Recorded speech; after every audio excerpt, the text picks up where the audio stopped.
That's funny. Try it now.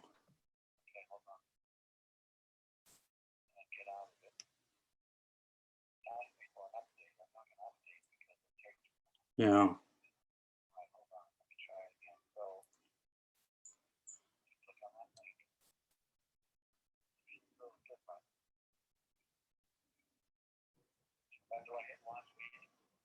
Yes.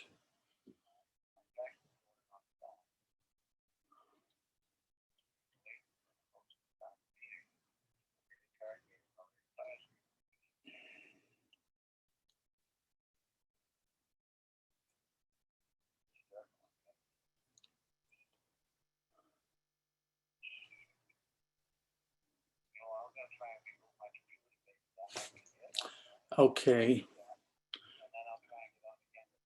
Yeah, okay, will do. Sure, okay, thank you.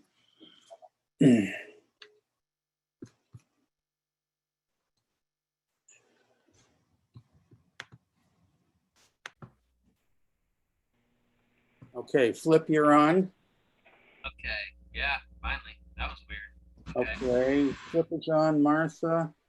Kevin, you're on. Dave, are you on? Well, we'll start and hope that he catches up.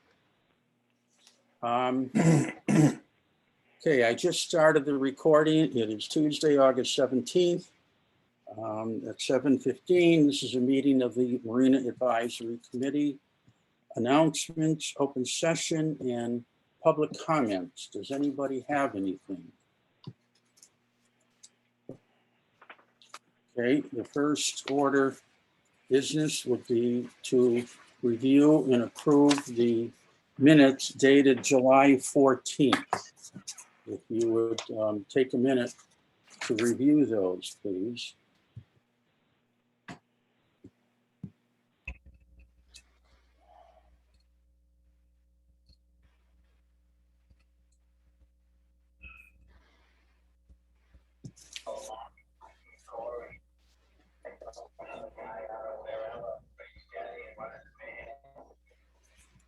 Okay, does anybody need any more time to review those? Are there any corrections or additions? Hearing none, do we have a motion for approval? I make a motion, we accept the minutes as printed. Okay, I'll Walter second the motion. and Martha is going to second. Okay. Roll call, Martha? Yes, hi. Aye. Okay, Walter? Yes. Sam? Yes. Kevin? Yes. Flip? Yes. Flip? Yes. You got He me? said yes. Okay. And Joe, yes, so that passes. All right. Hear me okay? The next item is discussion regarding July 14th, 2021 meeting. I'm just going to admit a couple of people here. Mr. Stamatis, are you on? Just got an admit. For two people. Dave, are you on? You got to unmute. Okay. In the interest of continuity and not having to, bear with me a minute, I lost my screen. Okay. And not having to. There's Dave. Hey, guys. Sorry about that. Okay. In the interest of continuity and not having to review things again, for those of you who weren't here last time, and I know Will was not here, so we want to get people caught up. We had a discussion regarding the shellfish grant expansion and shellfish gear violations. And a quick review to set us off. People's Concerns, Blackfish Creek, Mayo, Old Wharf Road, gear too high and not conforming to the regulations, significant safety and navigation issues.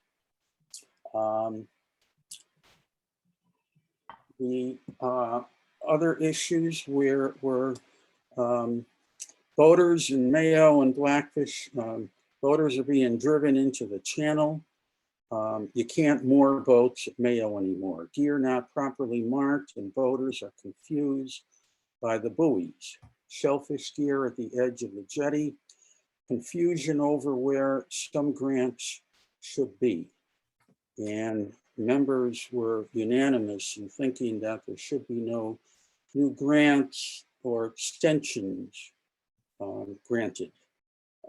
My final note is that the shellfish warden attended the meeting and stated that all grants are located where they're supposed to be. There are no gross infractions. She also informed us that the Shellfish Advisory Board voted to recommend no extensions. I learned last night at the select board meeting that is not accurate, that the SAB had a tie vote. Therefore, there was no vote finalized. Who would like to pick up on the discussion? Kevin, I know you had some thoughts.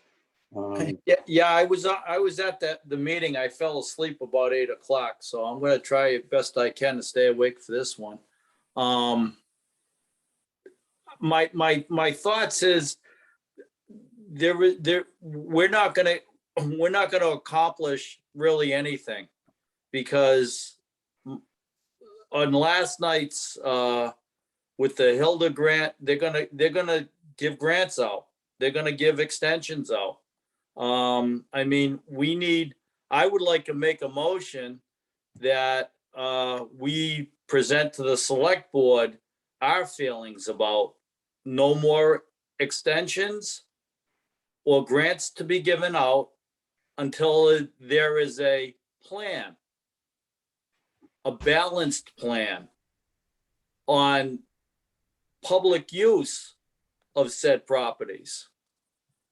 I mean, Nancy goes on and says this is a great way for, families to make a living, and this is Wellfleet's industry and everything. I believe our main industry is tourism.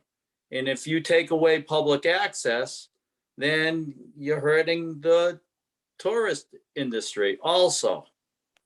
So again, I would like to make a motion that we, as a advisory committee, present to the select board that our thought would be that there would be no extensions or new grants given until there is a plan, for a balanced plan.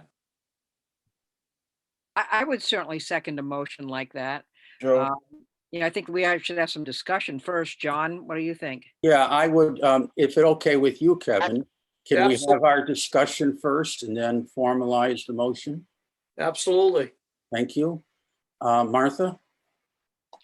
I would agree with Kevin. I think that, we need to see a plan before we can say anything, about what's happening here. And I think that's the way to proceed, with a plan. Okay. Got his hand up. Other thoughts, people? John has his hand up. John? Yes, please. Yeah, well, you must have missed the latter part of the meeting, because we actually did. We moved and seconded and voted to impose a moratorium on the issuance of any further grants or grant extensions. And we also voted to have the Shellfish Advisory Board bring in representatives from Marina Advisory Committee. I've got a list somewhere around here. I hope I kept it. John, I can probably help you out while you're looking.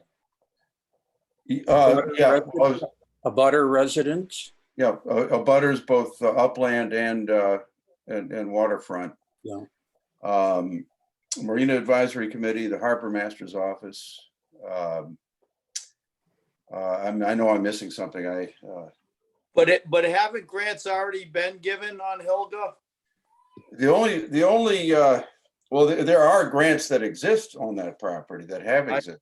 I understand, but there've also been extensions granted also. There have been 3. One of them was the former select board chair, Mike DeVasto. And then since then, there were 2 others approved. It was felt that since we hadn't come up with a plan, it wasn't fair to let him have the grant and not approve the other 2 that applied, which is why it was imperative that we put a moratorium on it, because any further issuances, and that moratorium is in place until the it's not really a committee, it's the Shellfish Advisory Board basically functioning as a committee with representatives from the different stakeholders, presents their findings, and we are able to then convene another public hearing and make decisions on that basis. John, I think the select board also charged the SAB with completing that task by December 31st. That's correct. Okay. So the expectation is that the SAB would be inviting all of us and other interested parties to testify to them our thoughts. Is that your understanding, John? That's my understanding. I see that Ryan has his hand up, so I may have missed something or incorrectly stated something. No, you got that all right. The only other thing to add is that the 5 deeper water grants that are currently outside of the Hilda parcel, they're like the deeper water ones off of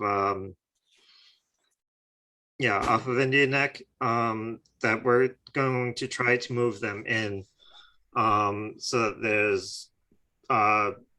that they're more contiguous with the pre-existing grants. So that would probably help navigation. So. Okay, now, I don't think this conversation is complete without reviewing what many of you spoke rather strongly about, and that is the height of the gear not being enforced in safety and navigation issues. David? Yeah, well, I can say that, that there's rebar that appears to be too high. I haven't got a measuring stick out there, but I've got nervous plenty of times when I get blown off the water and I sit at Mayo Beach at my cousin's waterfront property and watch boats that are down for a week that have come out and are driving within 100 yards of the shoreline, which is definitely over the mooring fields. And I say one of them is going to run into a problem. And I'm concerned at that, and I'm concerned at a jet skier that might go through. I've said on a number of occasions, it's a liability issue, and I just feel as though we need to keep an eye on this and maybe get a little bit more of a check. Look, I don't want to put anybody's livelihood in jeopardy, but I think that, if we are an enforcement advisory, we're advising on an enforcement level here. I think we need to make sure that those that are in charge of that need to, follow through and make sure that no one's going to get hurt. And if you're hearing it from someone who watches, and like I said, I don't have a measuring stick. I don't know, but I'd be hazard to guess that some of that rebar is a little too high, and some of that stuff is a danger to the public and our our visitors. And I agree with Kevin when he says that I think our number one source of revenue or is the tourism industry in this community. And like I said, again, I'll reiterate, I do not want to put anybody's livelihood in jeopardy. That's not why I'm having this conversation. We're having this conversation, I believe, because we're all concerned that we want to make sure that there's safe boating out there and that it's done in a manner that's organized and succinct. Okay, Alfred, I think, Alfred Pickard, I think you had expressed some thoughts about that. Alfred, are you on? I had on mute. Well, I mean, when you see a rack and there's another rack upside down on top of it, and the 6 feet is sticking up like punji sticks, that's definitely above the elevation. My real question is, and I've asked this in the past, if you ask the shellfish warden how many tickets she's written, I bet you're going to come up with like 3 or 4 if you're lucky. There's an enforcement problem. And a ticket doesn't have to be written with an amount of money in it. Write it as a non-criminal 0 number in it. But until something starts changing down there, it's a free-for-all. My rental boats come back every day missing propellers. And, I give them charts, and I tell them where to go. It doesn't mean they listen. I mean, it's everybody's harbor. There's no doubt about it. And I know my rental boats are places they don't belong. But when they go out at half tide and come back at full tide, and they're missing a propeller and the galvanized and the metal stuck in the aluminum, I don't understand how that happens. I mean, that rack should be way below that.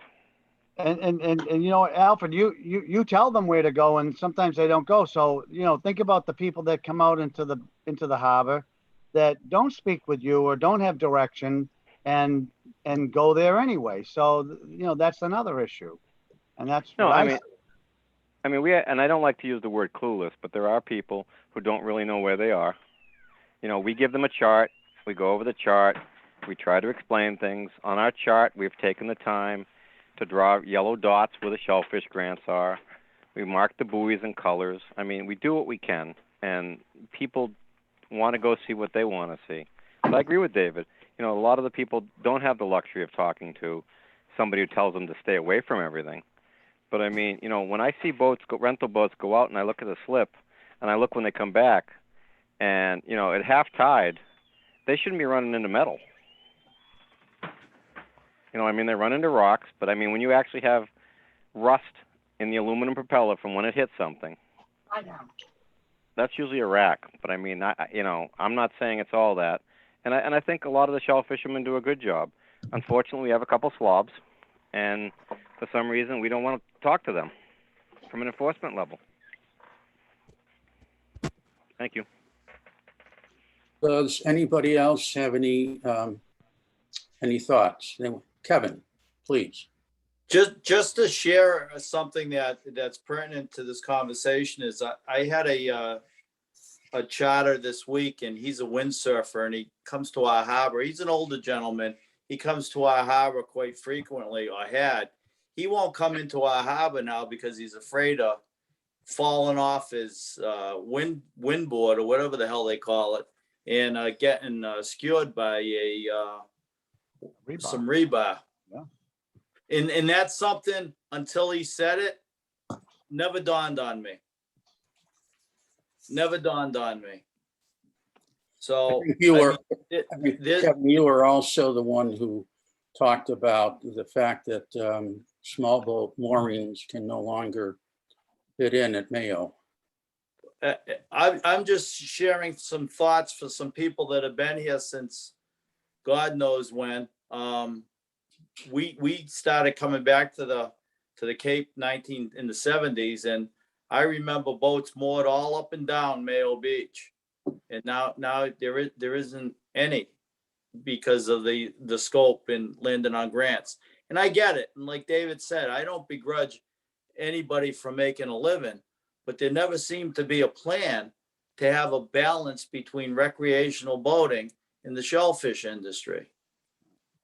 And a prime example of that is Blackfish Creek.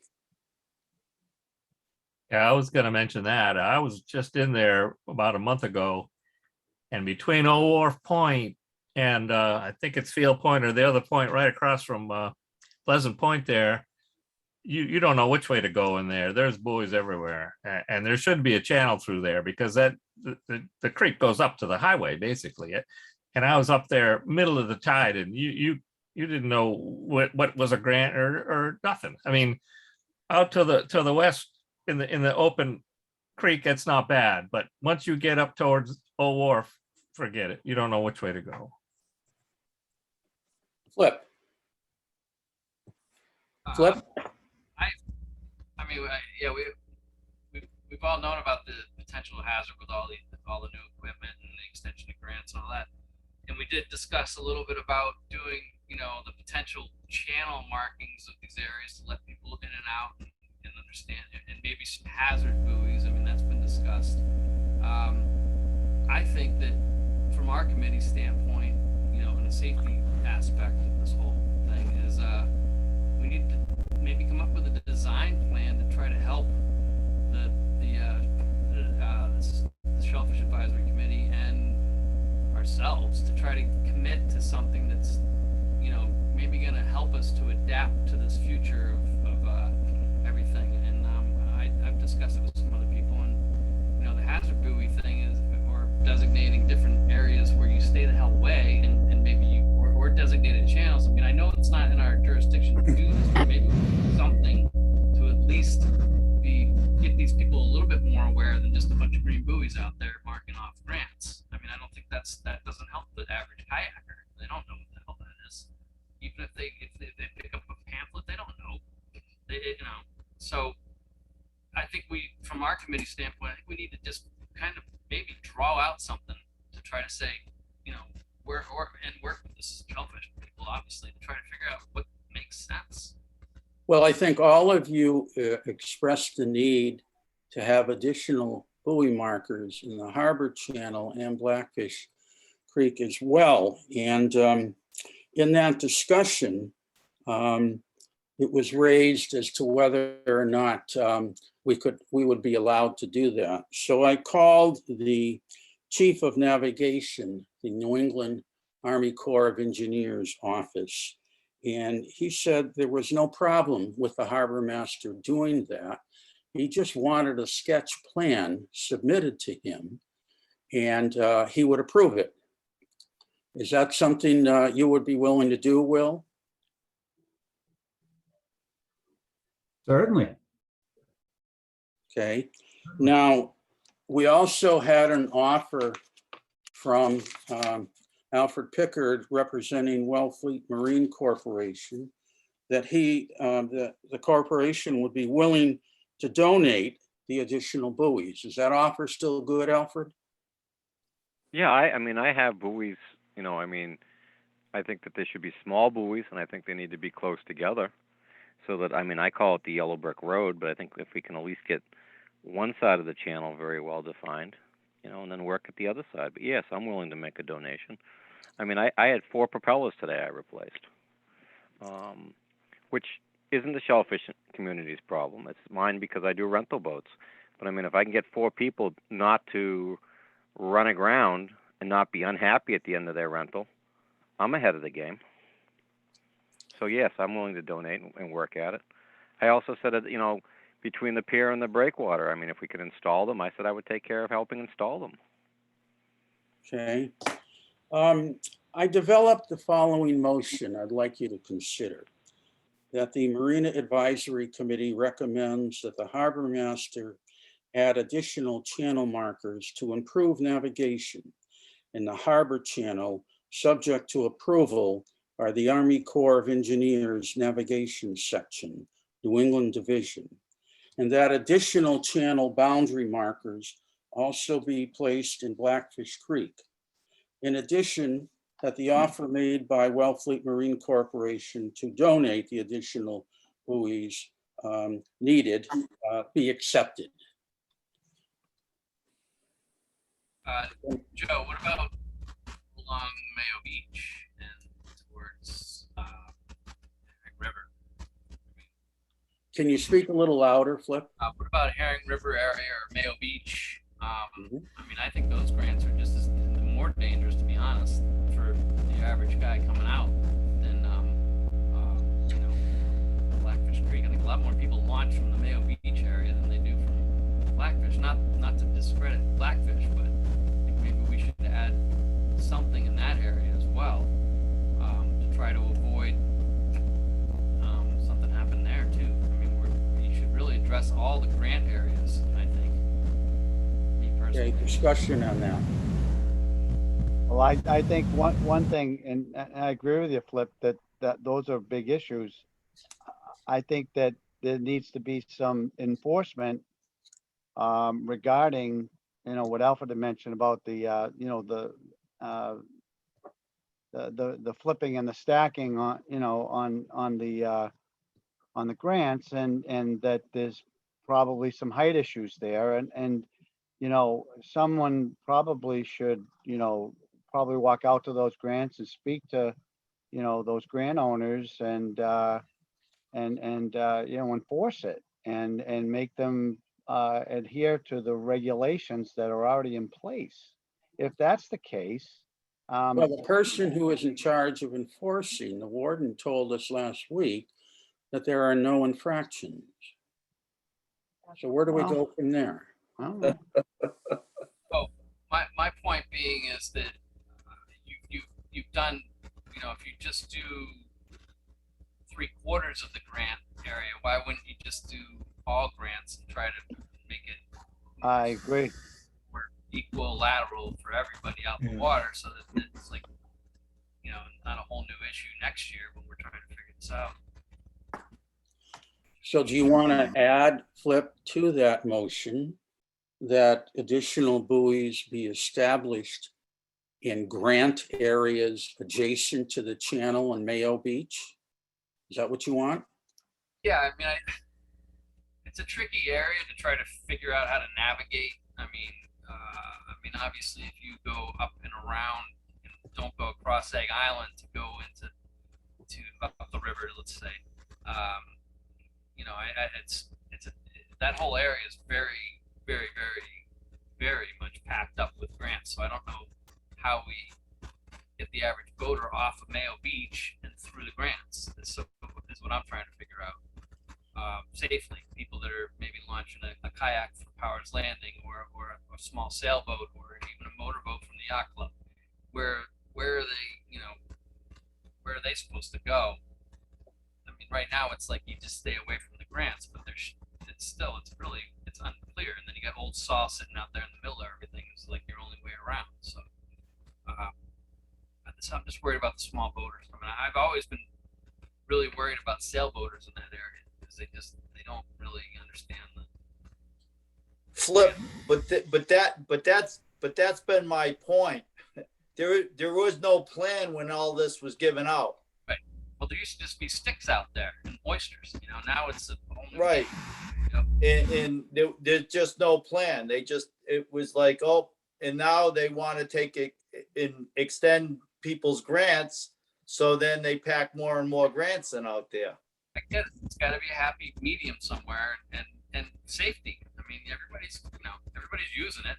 We just all have to be smart about where we're going. And if people come and they don't know where they're supposed to go when they leave Mayo Beach or Powers Landing at a mid-tide, like you said, and they come back all, you know, mashed up because they ended up on somebody's grant, flipped over on their boat or their kayak and jumped off, and they don't know where they are. I mean, it's I think black and red is a very prominent look.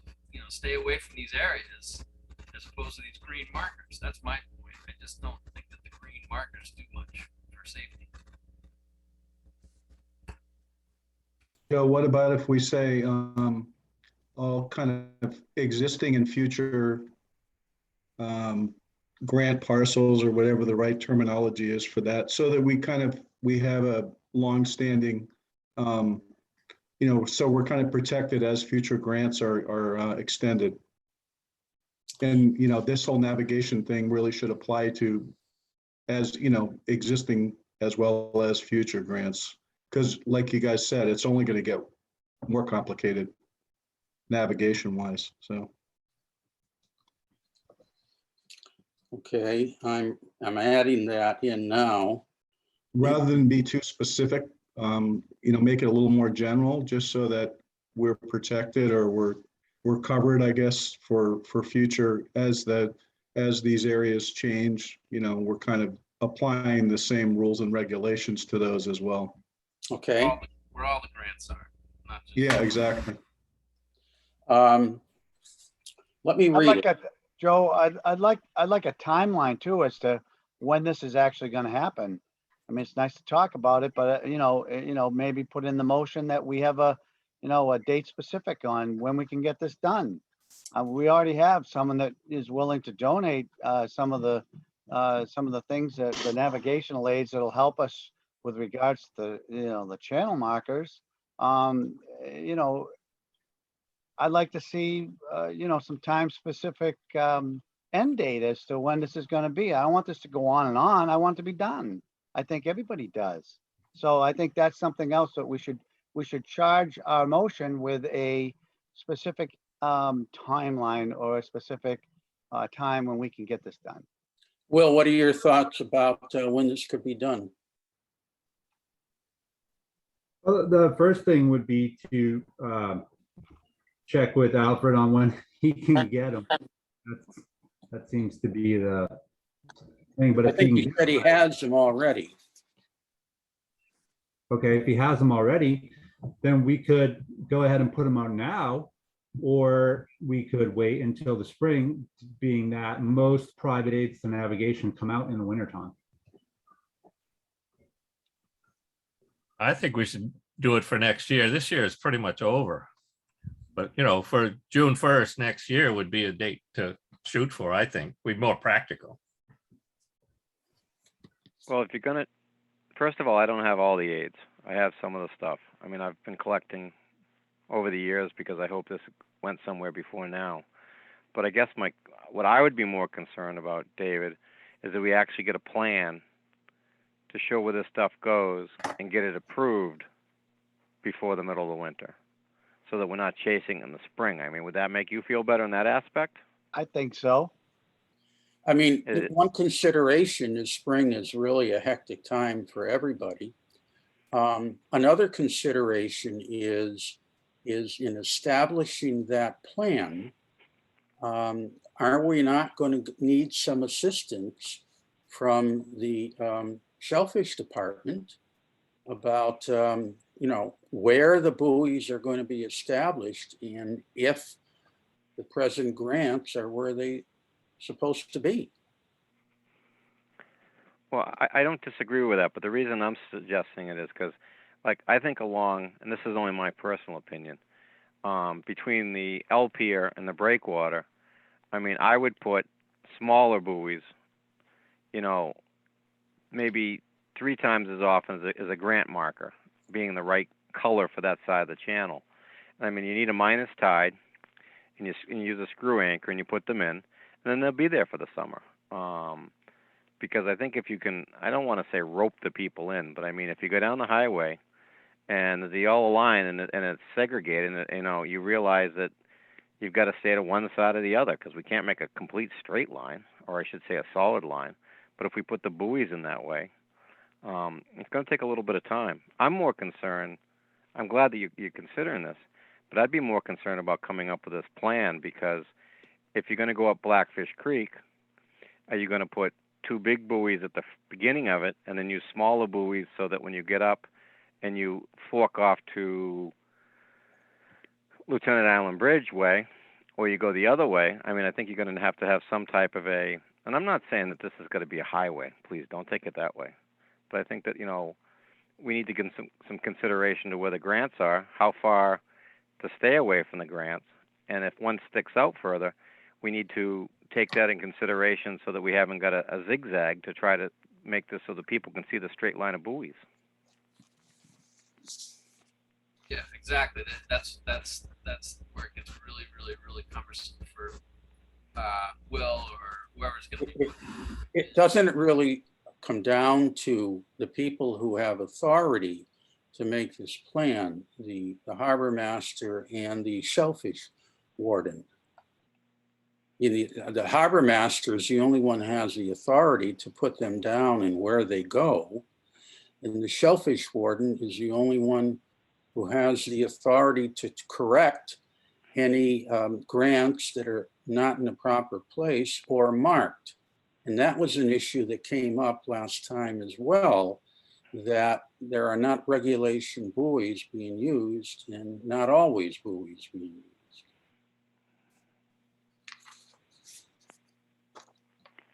Well, I will assist in any way I can. Well, I think if Dave wants some dates, I think we should try to shoot for a plan by the end of the year, December 31st, and an installation by the 1st of June, something like that. Yeah, I agree. That sounds good. Let me read what Martha, or did somebody else speak? No, I didn't. I just want, yes, I agree. John, John has his hand up. John?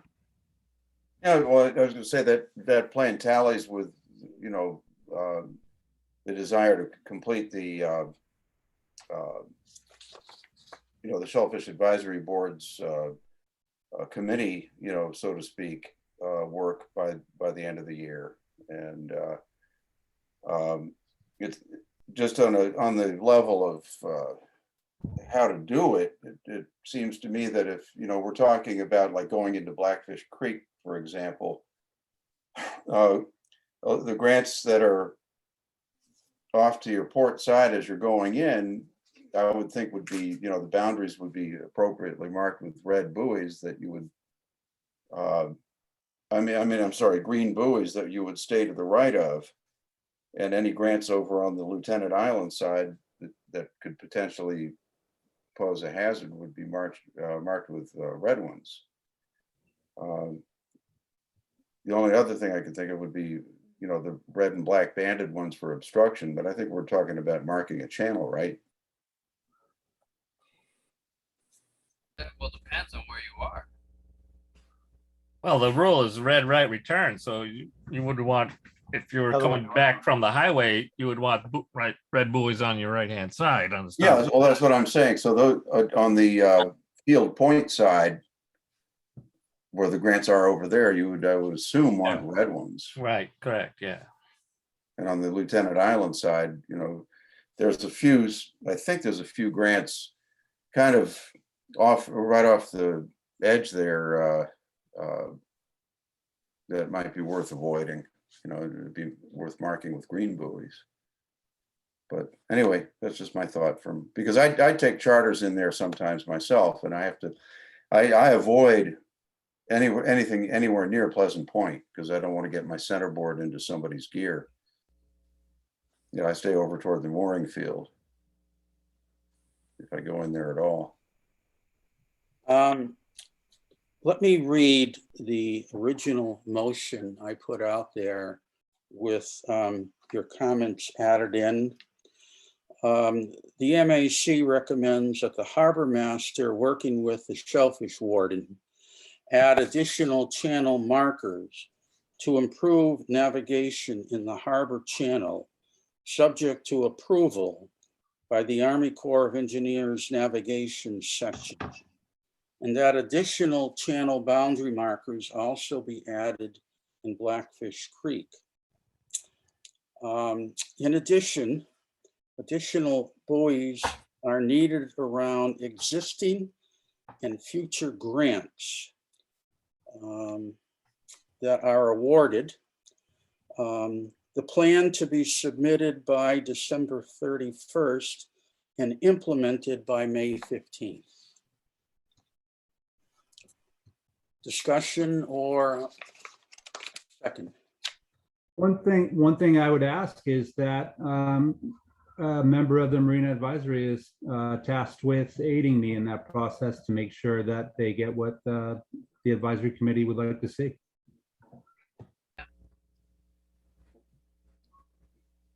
I think the advisory committee would like to see the actual data that you have where the channels should be marked. And you have that data, and Nancy has all the data. regarding where the grants should be, and as important, the markings on them. So those are the two authorities that I think should come up with the plan, you know, and present it. We have no authority. We're an advisory committee, but you and Nancy have all the authority and the Yes. technical data.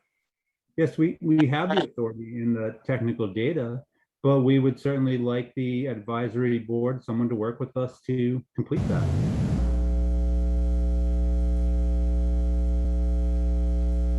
I'm getting a loud buzz. Okay. I would be willing to work with you, Will, on that if you're asking for assistance. Is that what you're asking for? Yeah, that would be great. Okay, Flip. Kevin? Yeah, I can't hear. There's somebody's got an issue with audio. Flip, I think your mic is spiking. Okay, sorry. Let me check something. Sorry. Just go on mute for a second, see if it's you. I think it might be Martha. She's moving around. There we go. Oh, it was Flip. Yeah, I wouldn't mind helping you either, Will. Was get a handle on where there's some navigable channels.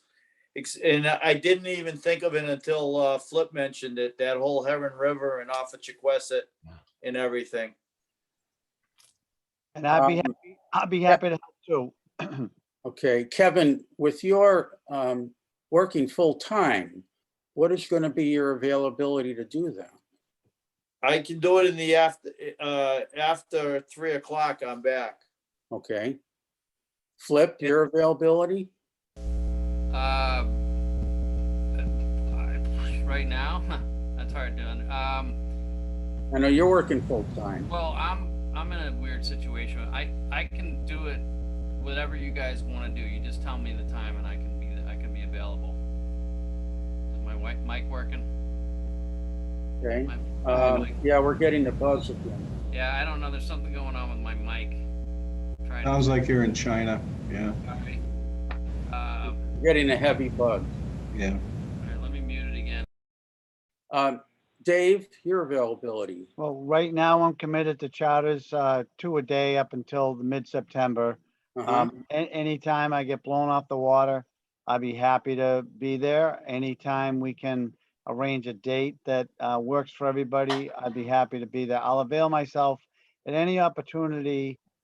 I am not on a trip. I've committed to, families that I have to be there for. So I won't be there for that, but any other time, if there's evenings that you want to do it, I'm usually off the water by 5:30. Next year it'll be different for me because I won't have to worry about the tide thing with the dredging. But for now, I'm committed for this season up until mid-September with 2 a day. Okay. So Flip, Dave, and Kevin have volunteered to work with Nancy and Will on this project to develop a plan. That the way it is? Okay with me. Okay. Works for me. Will, you just put something together so we can work out some dates. Sounds great. All right. Shall I simply add into the motion that the three of you will assist the actual planners? Is that Fine. agreeable? Yes, with me. Fine with Yeah. me. Yep. Okay. I Yeah. made the motion. Does someone want to second it? Joe, can I ask a question before you move to Sure. second? Yeah. Last meeting, in addition to the navigation buoys, we had talked about hazard buoys, the orange and, white and orange guys. Yes. This is out to the committee, really. Just, do we want to include that in this motion or not? Or we're really focused on navigational buoys only? I think that's a great idea. Let me tell you why. A week and a half ago, I was cruising off Middle Meadow, an hour and 15 minutes off of high tide. I draw 2.5 feet of water. I was in 6.5 feet of water and hit some rocks and did $16,000 worth of damage to both my engines and my hull. Yikes. I've heard comments from others that there are rocks that should be marked. So I would like to include that as part of the plan for hazard buoys. Nasty rocks over in Meadows. Is that acceptable? I think we Yes. should address a handful of the larger rocks that are definitely easy to hit at mid tides for sure. Especially when you consider those who talked about tourism being such a vital industry.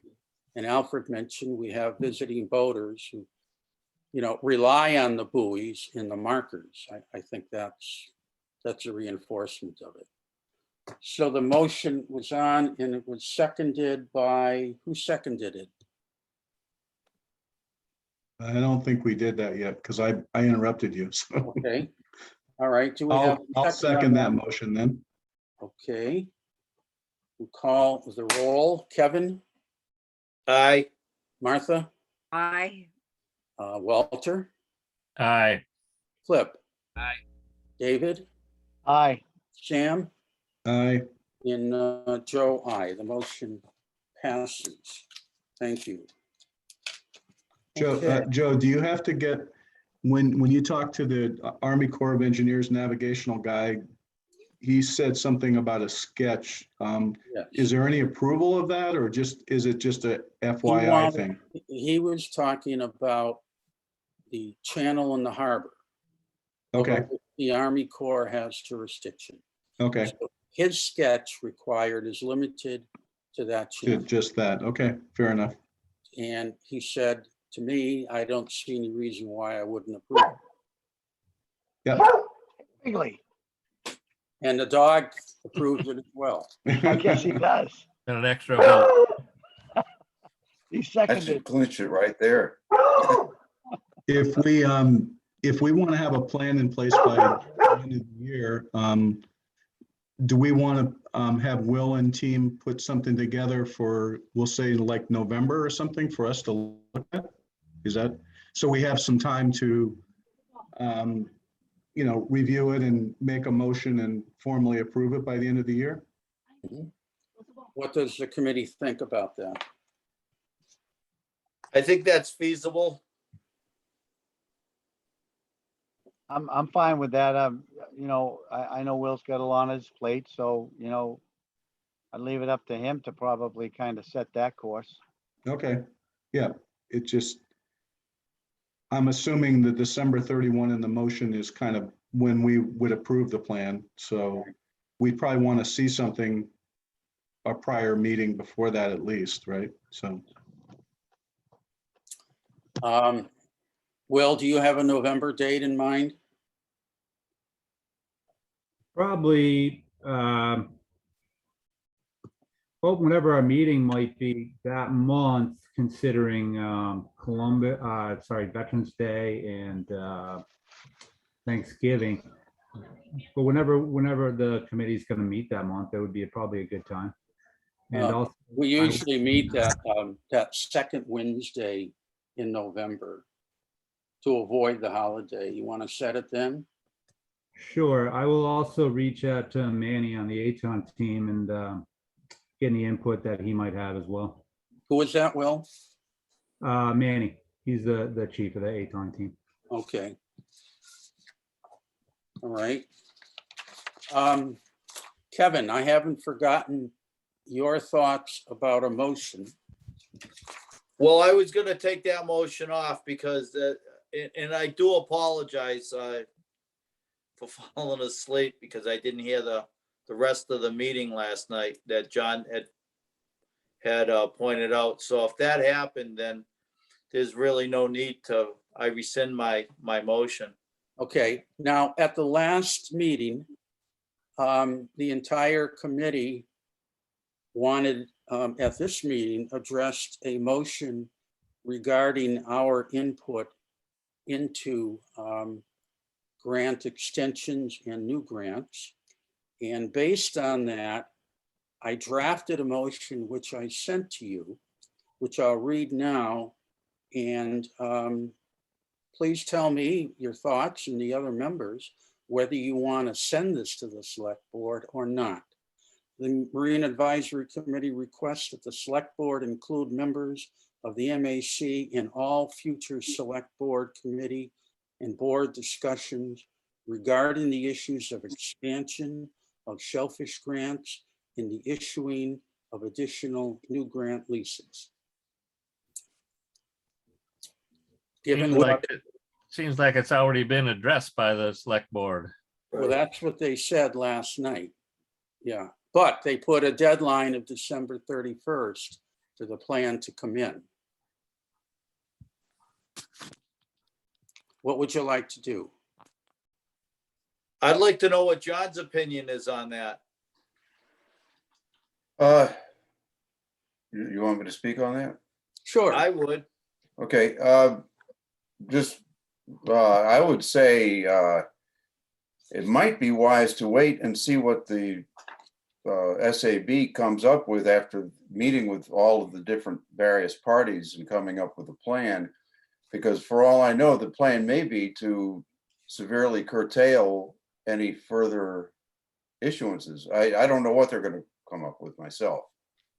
But it might be premature. I don't know.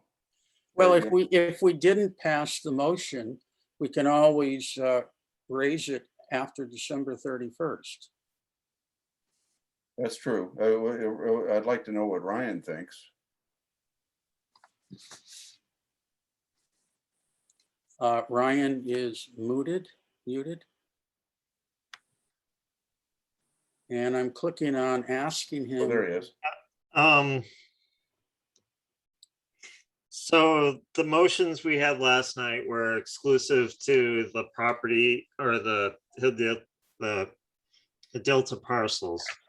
There is one other grant extension that's being applied for that I know of. That's elsewhere in the harbor right now. So I'm not sure. I myself would have no problem with it. I'm not sure how the rest of the board feels, but What about the grants that may be granted or extensions granted outside of the Hilda? Outside the area? Hilda. Well, And in that case, I think that we should send that letter. Because I know of I thought there's one in Blackfish that is going for an extension. One off Peg Island too, I believe, if I'm not mistaken. I'm not 100% sure. Is that right, Ryan? John? right. Yeah, well, that's given as Ryan pointed out, our discussion last night was strictly related to the Hidilta property. So yeah, maybe it would be appropriate to send that letter. Mhm. Isn't open discussion wonderful? All right, I read the motion. Who would like to make that motion and second it? I would like to make the motion that we accept Joe's letter to be sent to the select board regarding further grant extensions or new grants. Okay, Kevin, and who would second it? I'll second it. Martha. Can I make Let a me- suggestion? That you Oh, might sure. want to specify any new grants, whether or not associated with the Hidilta property. Well, it would be any Okay. grants in town, maybe. Let me read the amended version. Marina Advisory Committee requests the select board include members of the MAC in all future select board committee and board discussions regarding the issues of expansion of shellfish grants and the issuing of additional grant leases, including those outside of the Hilda area. That's sufficient? Members? Yeah, Yes. sounds Okay. good. All right. So Kevin made the motion, Martha seconded. Vote, Flip, I vote yes. Sam, Yes, aye. Dave, Yes, absolutely. Walter, Aye. Kevin, Aye. Martha, I, Joe. Aye. I'm looking at the memo that I would send to the select board. And let me read it to you. On August 17th, the MAC voted unanimously to approve the following motion. The MAC is very concerned about boater safety, navigation issues, potential boat damage, and the town's liability in several areas. The committee is requesting that the select board vote to approve their acceptance and implementation of this motion. Is that agreeable to you? So, Okay. Yeah. Now, this can be sent as correspondence only, or it can go with a request to be on the select board agenda for discussion. What do you recommend? Members? I think it should be on the agenda. Yeah, Okay. Request to put on the agenda. And when it's on the agenda, I will notify you to show up, huh? Okay, there's discussion. Joe, I think it makes a lot of sense too, given our previous motion about the navigation aids, that we really need to be informed of what's going on so that Will might have to modify his navigation plan related to a new grant. So it kind of, you know, It's fluid. aligns with our previous motion. Yeah. Yep. Okay, next up is Harbor Master report. Will? Will, you want to give us your report? Yep. Yeah, so we've had a pretty busy summer so far. One of the big issues has been the courtesy dock, the 15-minute tie-up. It's been very contentious, and we have been fighting our way through it with a lot of visiting boaters from other towns, mostly. Some from our own town, but mostly it's been with boaters from other towns wanting to come in for lunch dockage or dinner, lunch or dinner. But we've been re-educating them to our policies here pretty well. A lot of them have received that in an extremely negative light. But for the most part, they've had moorings available and a launch service to take them in from that mooring. So there is options, although we are significantly filling up our docks. And Joe, do you want to let Kevin back in? Sure. Kevin's Gotta trying to find get him back in. here. I just clicked him on to unmute.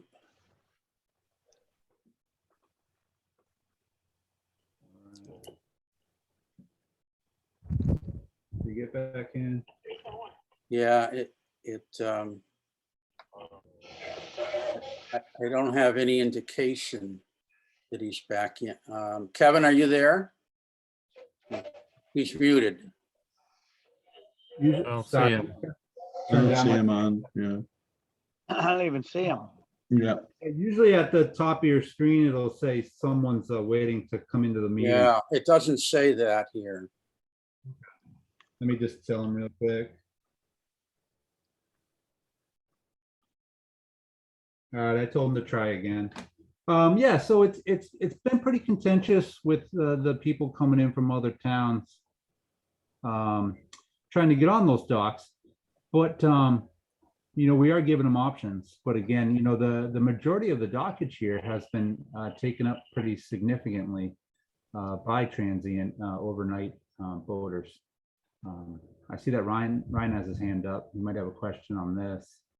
specific. Yeah, Ryan, I only see an R there, so I don't know when your hand is up. Oh, And it also says you're muted. Can you hear us now, Ryan? I'm muted now. Okay. I like to leave it unmuted unless I speak, so. Mhm. Or muted unless I speak. So this isn't really related to the harbor master's report, but in terms of the agenda for the select board, right now, it's looking like it might be October by the time, yeah, because I'm already scheduling out to the end of September. So just so you guys know. Okay, thank you. All right. had a- Well, you can continue. Yeah, so that's been one of our significant greeting people on the docks, basically starts the process, making sure that the staff here goes ahead and tries to greet anyone to stop the problem as they are coming into the harbor. Also educating them on using their VHF radio. I did find out today that after talking with someone on the phone that was coming in, I don't know if it was Freedom Boat Club. It might be. They said they had a rental boat coming over from Dennis, that they don't equip them with radios. I don't know if that's, I don't know how that works. I don't know if Alfred has a take on that, whether they're supposed to be or not, the rental companies. But, you know, Alfred? No, I don't. First of all, our boats are small enough to where it's not required. Yeah. In my opinion, but that's only my opinion. The more things you give them, the more they don't bring back. But the problem I have with the Freedom boats that came, the one that came the other day, when I asked the gentleman who was dropping the boat off where his conversation with the harbor master was to bring the boat, his statement was, "Why would I do that?" And I'm like, okay. And I moved right away from it. So I think that the Freedom, anybody who is running a business elsewhere coming into Wellfleet, if they're going to do it on a regular basis, I think they should contact Will or our harbor department, somebody, Will, and at least be given a game plan of how to use our harbor. I mean, if you're going to run a business, if I go to Rock Harbor, I'm certainly going to find out what I got to do before I get there. So I think that it's on the Freedom Boat Club, not necessarily the people renting them. That was that statement. I don't, that everybody's got a cell phone, so I mean, you can certainly call in. But the other question I was going to have for Will is the fact that you've had pushback from the 15 minutes at the town float, and now they're using the transient moorings. Is your income up? I don't know that. I haven't compared that to last year yet. Okay, well, I would think that if the transient moorings were full instead of them piling up at the float, that maybe your income might be up some. But I don't know what you did last year. And last year was, I mean, with the last couple of years with everybody in the masks and the whole stuff, it's hard to generate a norm, anyways. Yeah. Plus, we doubled the fee for that, and I believe with your help that we put in more moorings this year than we've had in the past, too. Which has significantly helped us at the marina. I actually did have a interesting conversation that with I'll use the term loosely, gentleman, calling from Sassuit that suggested that we take our harbor master boats off the docks and put them on moorings so that the people that want to come in to town can dock better. But that's the extent of what we're facing on that issue. But it's significantly worked out for our boaters in Wellfleet. And I mean, I know the Alfred's company sees it pretty well too. That those people that go to the moorings, they're coming in and being able to drop off the majority of their party, and then go to a mooring and only take back a person or two. So it's working pretty well, and it can only get better. what I would like to see is, well, if you can maybe, over the next few months, put this together, maybe a comparison of like what all the fees that were received last year and the fees that received this year, and then again, at the fees that are received next year. So we could utilize that, like report for future development, like at the harbor. And it would be a good thing to have to substantiate some evidence of the need. Sam, you were going to, you mentioned you were going to work with Will to provide an overview, a detailed overview of the marina finances, which we haven't had in years. Are you still working on that? You're muted. Sorry, I was muted. Apologize. I am trying. Right now, it's very, very, very difficult to get information out of the town regarding financial matters. I've made multiple inquiries to the town accountant about this and I've got nothing. So I don't even know if there is a town accountant right now, to be honest with you. But the answer is I'm working on it. Yeah. I'm trying to get some current information and comparative to prior years so we can kind of look at how we're doing, currently and relative to the past. So. Sure. Well, thank you for starting that. And yeah, I'll stay on it. It's just, I think there's other priorities right now, clearly, that they're trying to resolve. So I'm not getting, I'm kind of getting a dial tone right now. Sure. So, but I'll follow up. Understood. Walter. Well, I just want to say, in regards to the no wake buoys, I noticed that there's 2 buoys out there. I just want to say thanks to Will for getting another buoy out there. Although I just saw the other day a guy go zooming by both of them and didn't slow down until he hit 16. But there are 2 buoys out there that say no wake, so that's good progress, I think. Thanks, Will. No problem. No problem. Thank you. And But John, leave your hand up. Could you enlighten us a little bit on what the parking issues have been down there, and especially the ticketed areas? Because I've heard a couple remarks about people being ticketed. Yeah, I didn't know if John had a question on. He's had his hand up for a little bit. I don't know if he had a question on what we were previously talking about or not. Before I answer you, Martha, would that be okay? Yeah, Yeah, I just had a question about when the subject of the Freedom Boat Club came up. They're out of Boston, I thought, or Quincy or something. they have a dentist They have a location. Yeah, they dentist. have a dentist. Yeah. Yes, the Seward Harbor, they have a location. I'm taking the minutes while I'm running the meeting. So if I don't see your hand, just give me a yell. I should keep my mouth shut anyway because it's not public comment anymore. I believe they're also in Provincetown. Yeah, I think so. I just looked them up on the web. They are in Provincetown. That's correct. So my question to that, which is totally off base, but I mean, if you're going to have a business where you're dropping and picking up boats here, does that require a business license? And I was going to observe too that if they're not going to equip their boats with radios, they should require their customers to contact the harbor master by phone to make arrangements if they're going to come in. I don't think that's unreasonable. Mm-hmm.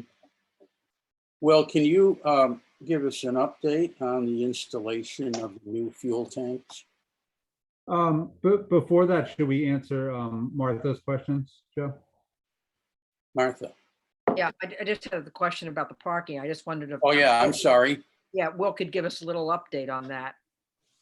So the parking tickets at the marina, we do write tickets for overnight vehicles. We've had a huge influx of overnight vehicles staying at the marina.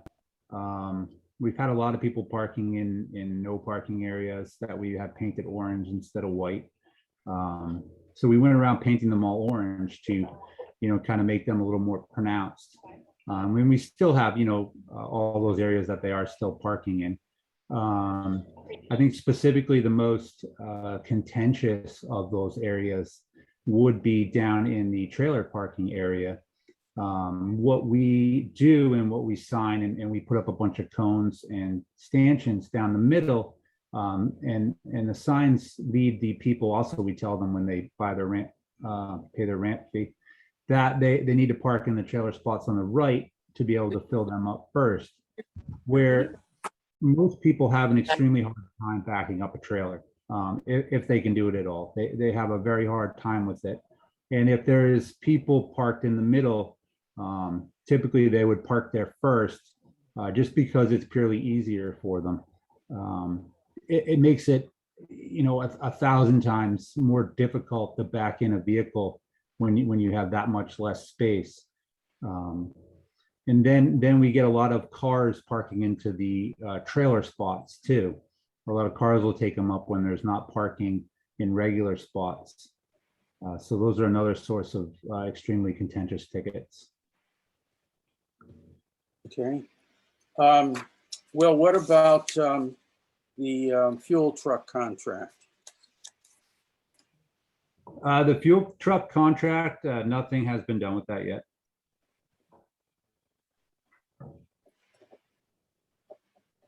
Is Okay. that something that's going to be addressed? I mean, what is the deadline on that?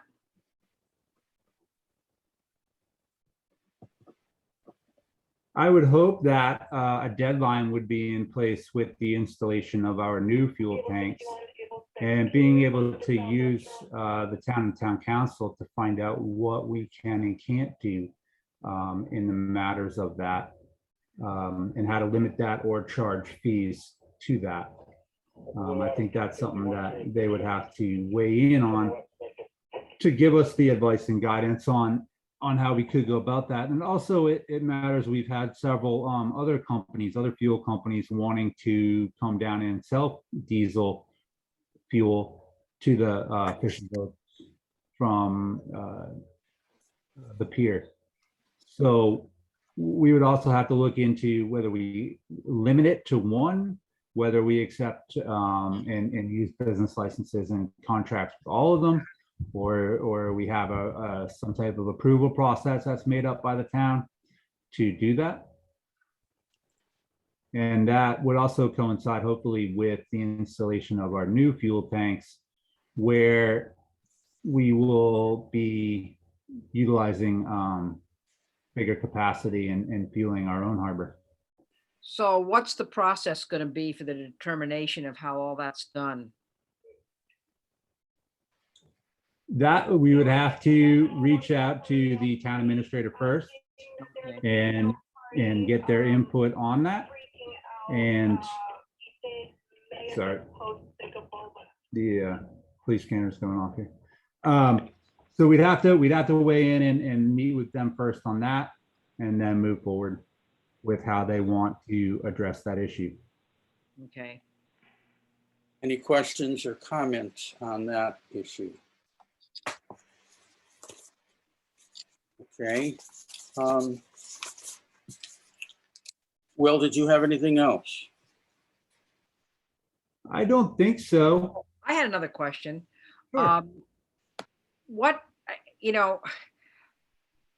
could we at some point see a kind of like an employee chart? So I'd like to have a better idea of how many employees you have down there, and what the holes are in matters of whether you need additional employees, and also where we're at as far as getting an assistant harbor master. So the assistant harbor master is going to be reposted at the end of the summer. We did not have we did not have a significant amount of interest in that position. There weren't many applications that came in, and the majority of them are withdrawn. Where did you advertise for it, Will? We advertised for it in the Cape Cod Times and on the town website, which then goes right to all the web listings like Indeed, and I get a whole bunch of them on my phone because they do a job search. So there's probably like 6 or 7 different entities that email job searches from that information. They just pick it up and randomly email it to anyone that's searching out or set parameters under those kinds of jobs. So if it is in Cape Cod Times or on our website, it's picked up by, I get emails about jobs in, Washington State, Florida, all from servers that just randomly send them off of local newspaper advertisements. And as far as our current staffing goes, we have lost a few more employees due to college and other things. Like today, we were down to 2 employees. We had 2 on today to split the 12 hours that we were open. The majority of days are going to be 3, with the heaviest focus on the weekends, putting more employees on the weekends, but we are down to 4 employees right now. Okay. Marina Concerns, a carryover from the last meeting where people talked about continued issues with the fuel dock, people not being assigned, not monitoring channel 9, not having walkie-talkies to communicate with each staff so that they can help each other out. Comments, the people who generated those comments last week.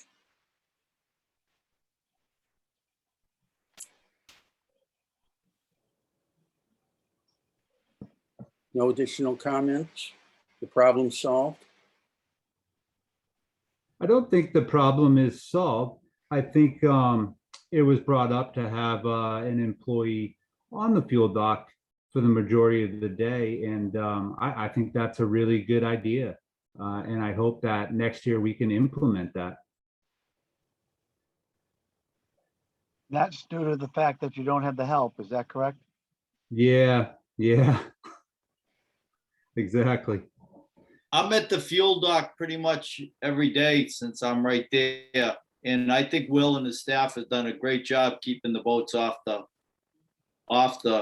fuel dock and going either to a transient mooring or just leaving.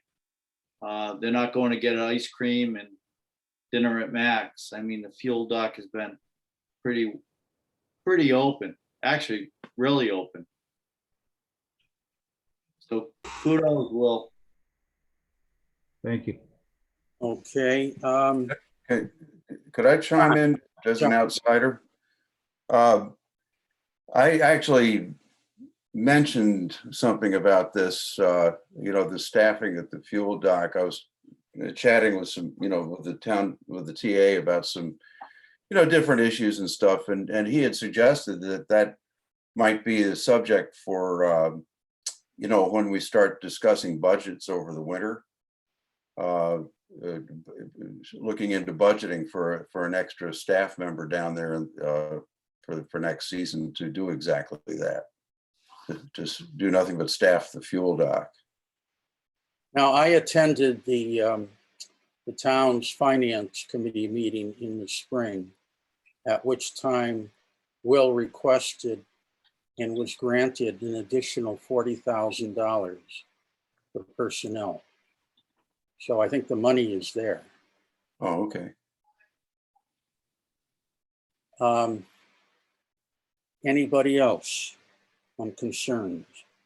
I'd like to bring up a concern. You were talking about it when I lost my power there, but I think parking is going to be a major issue for next year, and again, we should be addressing it early on to accommodate something that's done efficiently to handle the overflow of people that utilize the free parking that we have available at the harbor.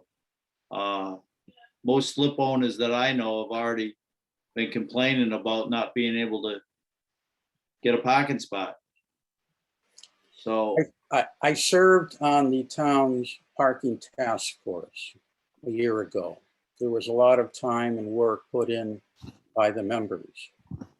I wrote in the final report a couple of pages in summation about the survey taken at the marina from every leaseholder. And I raised an ominous tone that you're raising about the future once we have dredging, okay? And one of the recommendations of the task force was that the select board needed to take a look at the possibility of a shuttle bus operation, because in taking testimony in the task force, and we got a lot of it from the business community, there is an expectation there that the marina parking lot will continue to be the town's municipal parking lot. And so the conclusion, and I recommend you read the report, especially the conclusions. The conclusion drawn was that the select board is going to probably next year have to establish some priorities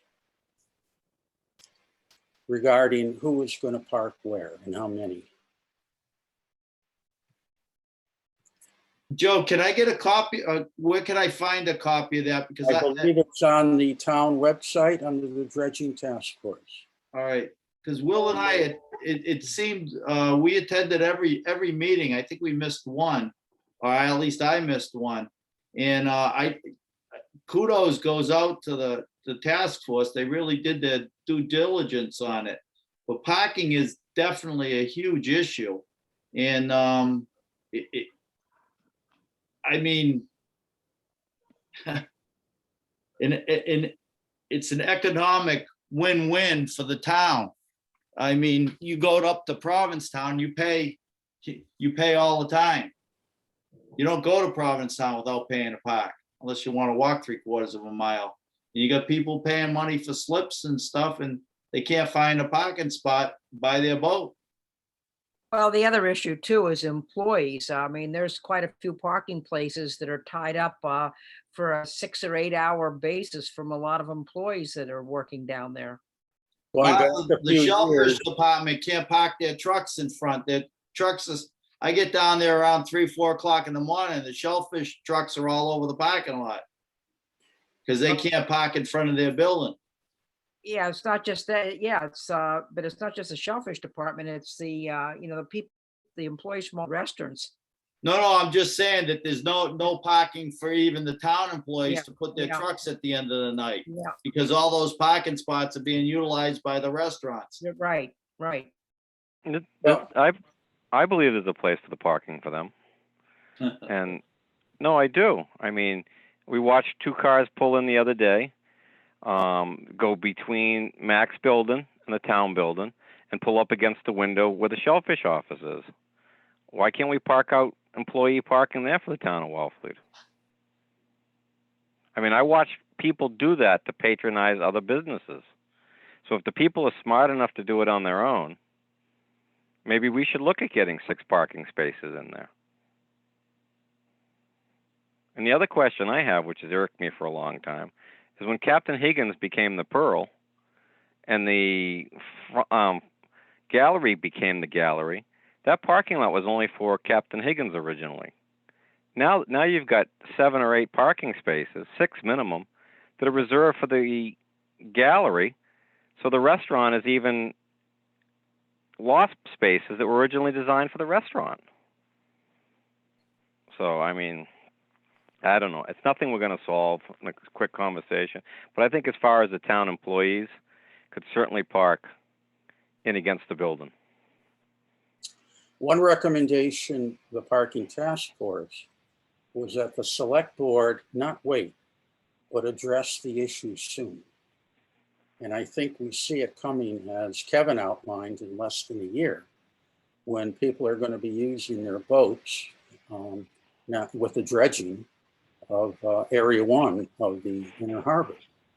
I can tell you that in doing, all the research and hearing testimony on the parking task force, and I can also share with you, when my daughters worked at a restaurant down there waitressing, they were told by the employer, you park at the marina so guests can park in the parking lot. There are several businesses up Commercial Street who have messages telling their patrons when the lots are full to park there.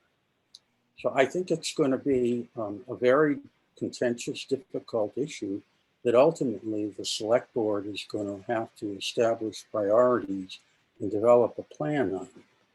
So we have, I mean, the task force was floored when I told them, you know, that we have 500 boaters who have leases with slips and moorings. Granted, they aren't all going out at the same time, but I think we all did agree that with the advent of dredging, there's going to be much more demand.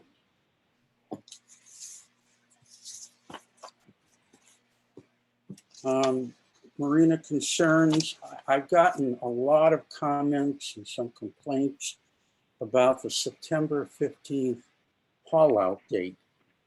And the comments have been focused on when dredging starts October 1st, it's going to take them a while to work their way all around to the slip area. So why can't the slip holders continue to do their boating? Will, do you want to comment on that? Yeah. First of all, because of the limited tide.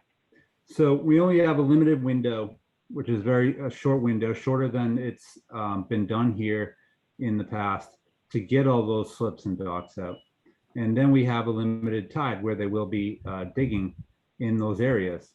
And then taking the slips, let's say they're not into the channel yet, with a barge and tug of that size, and they start, let's just say they work their way in from the access channel in and around the back. Now, getting the docks out around them is extremely difficult. And as we get into the narrower areas, it becomes even more difficult. So the best logistics possible are to get everything out and out of the way to ensure that this dredging happens and there are no hiccups on the town's end to really nail down the space that they will need. And we don't want to be the interruption for dredging. We don't want the town to be the interruption. That's the biggest concern. And yeah, I mean, they lose a couple weeks, and you know, that's unfortunate, but it's kind of the nature of the beast. It's a sacrifice that has to be made to have 7 feet of water under your boat next year. Discussion, comments? Will, did we adjust the fee schedule accordingly? I kind of remember that discussion. The So fee the would schedule, have to pull out early? the fee schedule went up 3%. Right, did we adjust it for the shortened, for a shortened season or not? I thought we did, but I don't remember. No, we did Okay. not. So people feel like they're getting, you know, getting shortchanged a little bit, okay? I totally agree with Will. I mean, you got to get that stuff out of there. It's not like it gets out miraculously in a day. All those floats have to be moved. They have to be hauled out. I mean, Yep. You got to be logical about this thing. These things don't happen instantaneously. It's not like clicking a click on your computer screen and getting rid of them. It takes time. Yeah. Unfortunately, people don't think very well these days. And if you think about it for a minute, yeah, you got to get the stuff out of the way. Don't install the dredging guys, period. That's No, you do not. Will, are you going to do anything for the commercial business owners that are on slips to accommodate them when we have to, like for me, when I have to move out? Am I going to have a place to go, or I have to put my boat on a mooring that I'm lucky to have right now, or how is that going to work? Do you have any plan in place? Or I know we talked about it earlier, that you were hoping that you were going to try and find a place for the commercial business owners. Is that anything that you have in your sites? Yeah, the biggest concern with that is we'll be trying to put them wherever we can possible. Whatever we can do to accommodate anyone, we will try our best to meet their needs.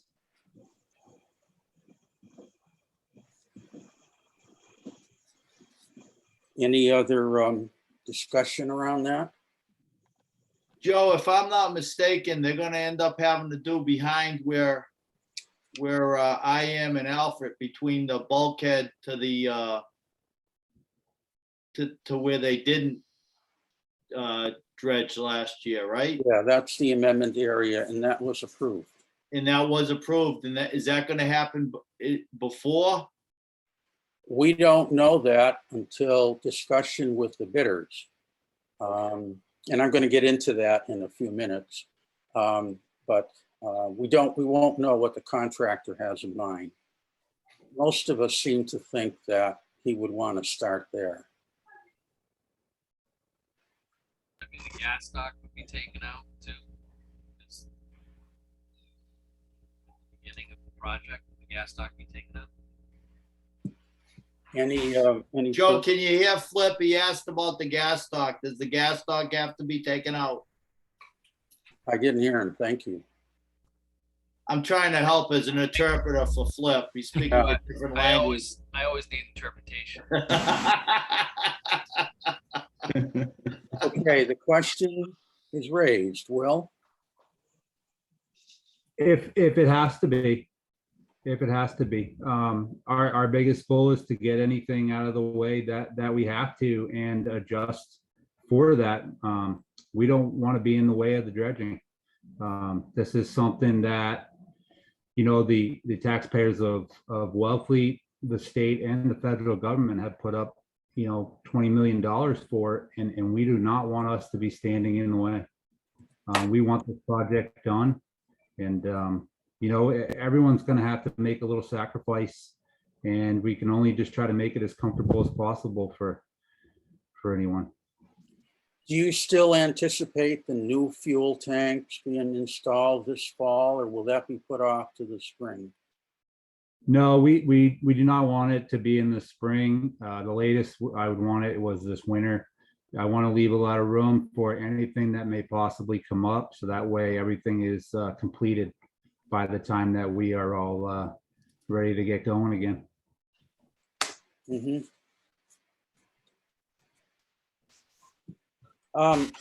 Any other discussion? I observed something recently I wanted to raise. When a staff person is present, Will, and free, if somebody is having difficulty backing their trailer down the ramp, should the staff person lend some assistance? I don't mean getting in the car and driving, but talking to the person and advising them. That really depends on the person backing down the ramp. That would be a case-by-case basis. I have even learned from experience that some people get very frustrated hearing more direction. I don't know if anyone's ever been in the car with a significant other and they're telling you how to drive, but that's kind of how that's seen in a lot of cases. We do get asked a lot to also back down for people, which, you know, is a no-no. Yeah. So. Okay. Mr. Edward Kane is on with us, and I sent to you his concern in his write-up and in his photo. Ed Kane, are you on? Yes, I am. Okay. Do you want to share with your concerns with the committee? Actually, Joe, you broke up there a little bit, but I see my role here is responding and answering questions based on information you've already provided and that the harbor master is already aware of. Mm-hmm.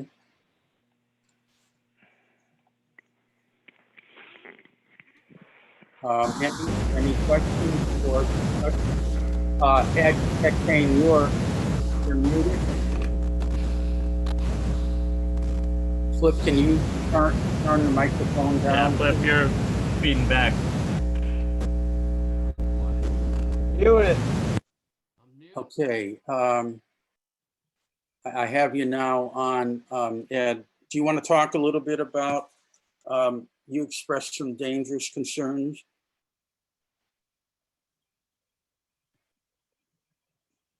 Well, Can you hear? I've got a slip that's very unstable, and as you mentioned, I submitted a concern through the website to the committee.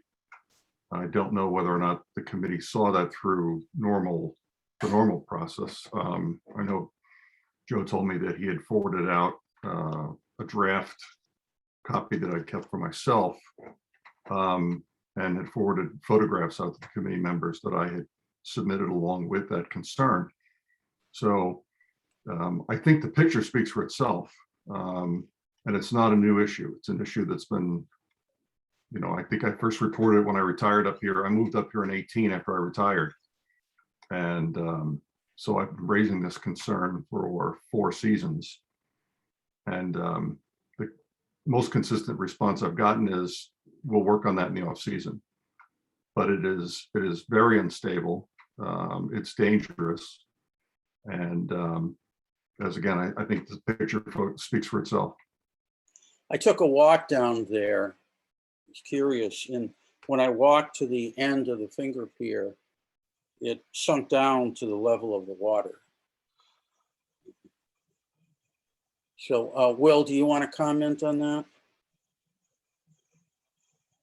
Sure. Mr. Kane, it was very nice to finally meet you. I think you're probably one of the last boaters in Wellfleet that I haven't met yet. So that's good to get that out of the way. He did bring this to my attention the other day. He came to the office and brought it up with me. And now that we are aware, we will address that when it comes out of the water this winter, this fall. We should have plenty of time to fix that and take care of that dock.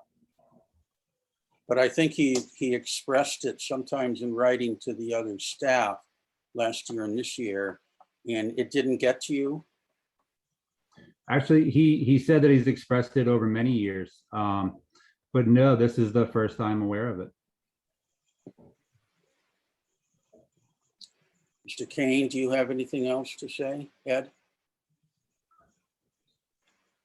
I guess I would just respond that if you're relying solely on the folks who lease the slips from you as to their material condition and their safety, I don't think that's a good operational procedure.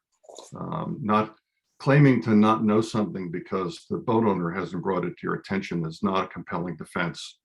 The first person on the staff that I mentioned to was a gentleman named Jackie Wilhoit. And again, that's got to be the summer of 18. Will, my wife, mentioned this to you in June when we were trying to pay our bill because we were having such a difficulty time with that web paying service. And she said at the time, you said, yeah, I hear that a lot, that we've got material problems with the dock. So I can't believe this is the first. As a matter of fact, when we spoke the other day and I brought the photograph down and said, come take a walk with me, I want to show you this to you, you said, I don't need to go look at it. I'm fully aware of it. I know what condition it's in. So I'm sorry, I just don't have a lot of faith in promises anymore.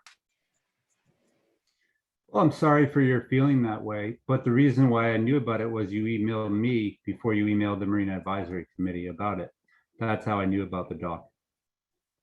Actually, I thought I was emailing the committee because the address that's on the committee's website apparently turns out to be your address and not the committee's address. That's the general Marina email address. So you did receive it, Will? Yes, yes, I did. Anything else? Okay, dredging update. The town. Kevin had his hand up. I'm sorry. Kevin had his hand up. Who did? Kevin. Kevin. I got to unmute you. No, I got it. I get dogs running in and out. No one wants to hear dogs. Just a thought, Will. I've run aground going out past that channel, the jetty 3 times now. Is there any idea where that channel is? Because I'm trying, where I can get in and out pretty much at low tide. I can't find the channel between the tip of the jetty to the first green can at low tide. Once I get past that green channel out by Depot, the green can there, I'm fine. But I get 2.5, 3 feet of water in there. Was there any? Did they move the buoys, the channel markers? They shouldn't have. I mean, I know they put them back in and then they do a check to make sure they're on course. But we can check up on that. That'd be all. I haven't hit it in 2 days, but the end of last week, I hit pretty hard, and I know the sandbar's there, but when I just go from the green can to that other green can, I get 2.5, 3 feet of water. Have you noticed that, David? I've noticed that. I think I was present in a conversation with David Perry, and he just said, hug the green can. That's what he told us. Oh, I almost have to aim directly at the public beach, or maybe even towards the beach house for a good amount of time before I start turning towards the L pier. It's off. I think the channel markers are off there a bit as well, but it's definitely an issue. Over that outside grant, there's plenty of water on it. Well, you got a little boat. Yeah. Well, maybe we should, and I'm not saying today, we got enough shit on our plate, but maybe we should find out when the breakwater was built and see what the actual topo lines for the channel was. Because at the point when the breakwater was built, at low tide, there was like 5 feet of water in front of it. Now there's a sandbar in front of it. And I mean, I don't know whether or not, if we submit that to the Corps later on, I'm not saying now, we got enough shit going on, but if we start on it, maybe find out where that bar, we know where it came from up the beach, but whether or not we can get that bar removed. And at that point, it may help the channel. That's a good point, Alfred. And I think that if we can find out what I don't know who built the breakwater, whether it was probably the Corps, but it was part of the original Marina thing. And I mean, if we can find out what they had for a topo there, so that we can show that it has filled in instead of creating new dredging and all that happy horse shit, if we can just show that that was part of the original channel.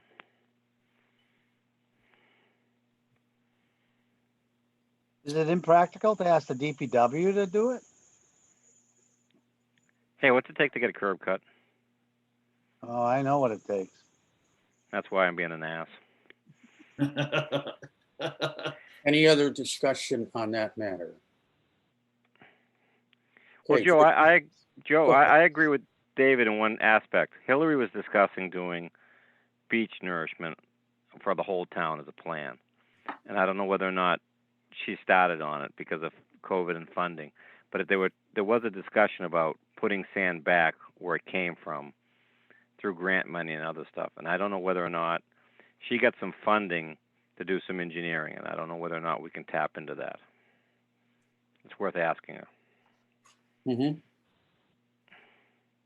Joe, would it be possible to screen share for a minute? To do a what? Screen share? Sure. I don't know how to do it. Can you? Yeah, let me see.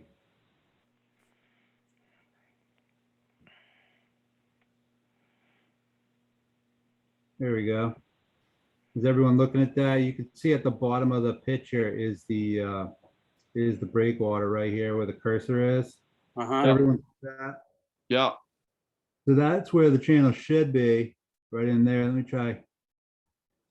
So there's one red can, there's the green can. Yeah. Let me try zooming in a little bit. See, there we go. So there's the green can, and the channel hooks right here, and then comes down. This is the post-dredge survey of the with the feds right here. So there's the 15 right there. Now, if we go down or up the page, we'll come off that, and then there's the 13. Unfortunately, it's not on the same page, but it looks like the actual channel on their plan there, whoops, goes down a bit and kind of makes a weird corner outside where the can is. Even though the can's here, it still goes straight and then hooks. Right. And you can see that sandbar right in here, which has probably gotten bigger since. but Yep. Right along the edge. Right. And those are the depths listed at mean low water right there. I can't see him. Can you see him, Will? What are the, at mean low water? What's the depth in the channel there? 11.7 in the center.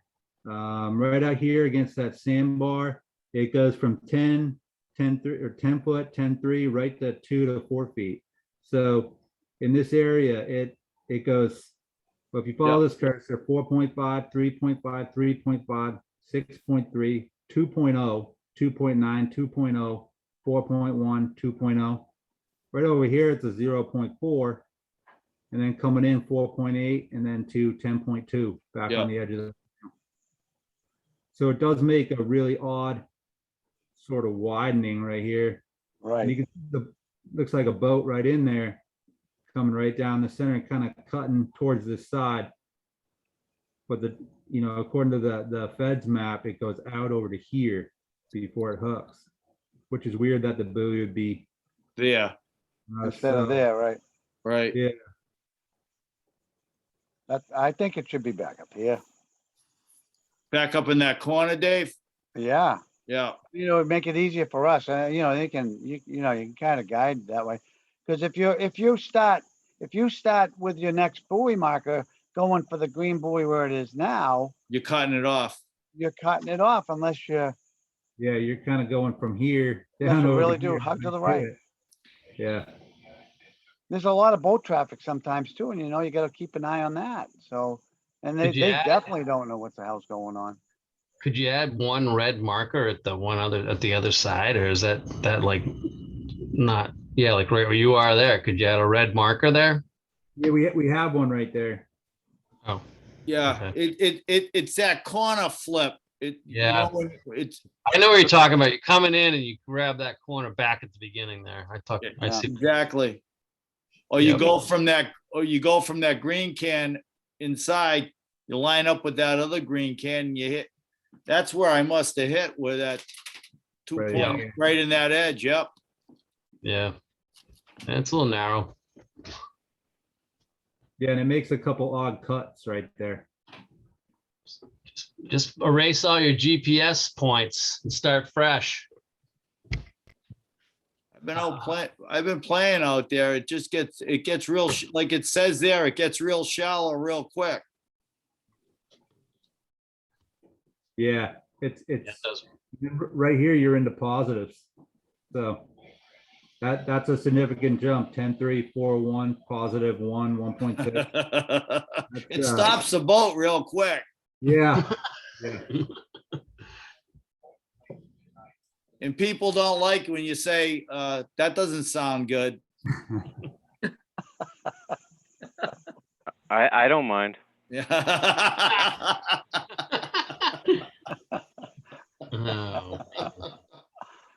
Oh. Thank you, Will. Yeah, you're welcome. Okay, if no other concerns, I'll get on to the dredging update.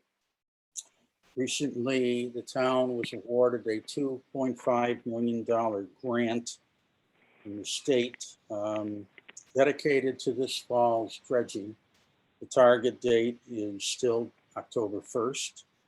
We received the approval to dredge the inner harbor by the fuel dock area that was not done last fall. There is advertising, the required advertising being done now for bidders. The bids are due in by September 1st, and a recommendation made to the select board September 8th, and the contract awarded September 15th.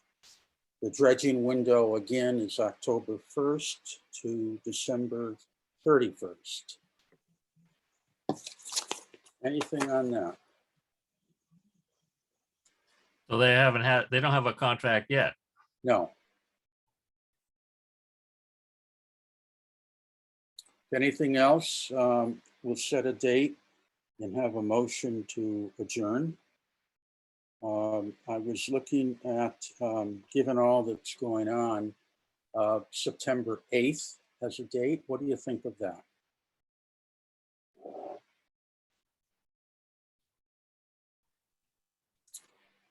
Looks Charter good. people, is that doable with the tides? September 8th. Yeah, Kevin and Dave. I'm back in school, so it's good for me. Yeah, Hold on, I've got to look. You want my glasses, Dave? No, I can see. It the dog is helping him out. has been.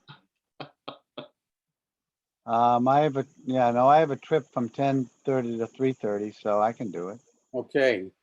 Do we want to go September 8th then? That good for everybody? Yep. Yay? Yay. Yes. Sure. Do we have a motion to adjourn, please? I'll make a motion to adjourn. Martha? Second. I'll Second. second. Second it. Walter? General voice vote. Aye, everybody. Aye. Aye. Any nays? Thank you. All Good right. night. Bye. Thank you. Good Good night, night. everybody. Night. Bye-bye.